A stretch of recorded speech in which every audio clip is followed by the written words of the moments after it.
Dalje. Umoči.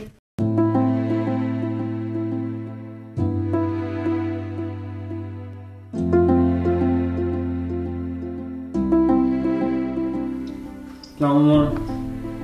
Sebi sad mora. Dobro.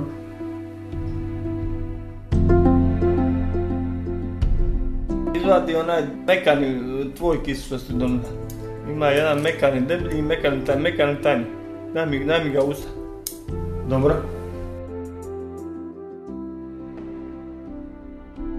Kad su meni dijagnosticirali multiplu, ja nisam očajavao i pao u depresiju, nego je taj neurološki poremećaj meni na neki način bio razlog i okidač za svit lipih umjetnosti.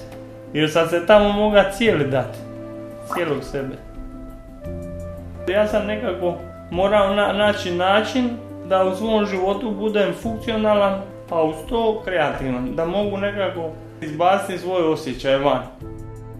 Moj život je ugodna bol. Mene boli što ja ležim i to, i što sam ja mlad i što ja moram prihvatiti da mi je takav život. Ali ja jednostavno sam to pretvorio u to slikanje, to je meni toliko, to je ko da svršavaš, to je jednostavno užitak vrhunski.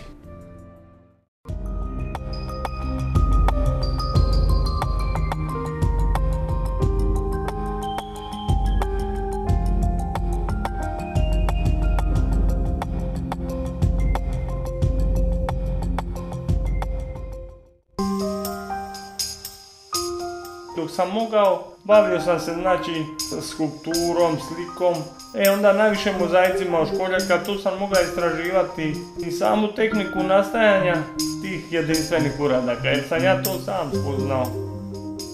Ja iz 4 zida gledam cijeli svijet, gledam televiziju, gledam cijeli svijet. Što se događa u svijetu, gdje su požari, gdje su potresi, gdje su poplave, gdje su ratovi, gdje su... Vidiš da ti ono svit neko kazalište. Dijelovi tijela prelazu u druge dijelove tijela. Sad kad ti zagledaš u to, ti vidiš da je to drugi položaj. To je meni taj 4. dimenzija. A to je u stvari iluzija, jel?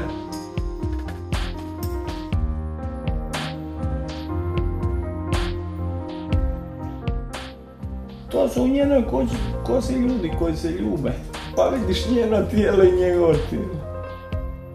Ja sam toliko samokritičan, ja uvijek mislim, ajme, mogao sam malo bolje to napraviti, A s druge strane, kad pogledam, a čovječe mi govori na kraju krajeva, pa ja sam ustimac, o čemu ja pričam?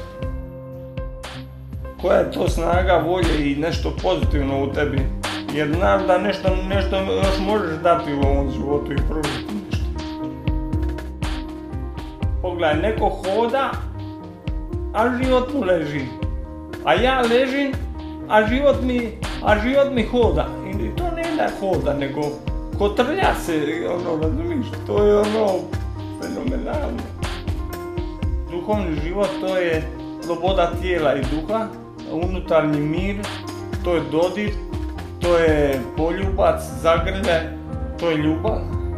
Kad slikam ženu, ja pokušavam ući u nju, u njenu nutrinu, da bi dobio izraz njenog lica, njenu vašinju.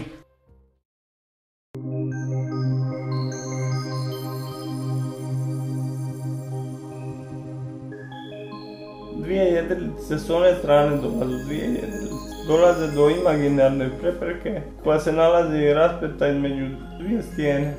Dva dupina, oni simboliziraju ljubav i slobodu, ono što je u nama.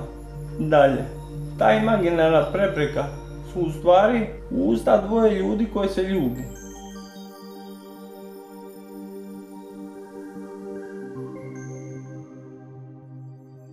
Dobro, to je to. To je to? Ne bi ja više. Daj neka vidim. Prva liga. To je to. Pogledaj, neko hoda, a život mu leži. A ja ležim, a život mi hoda. I to ne da hoda, nego kotrlja se, razumiješ, to je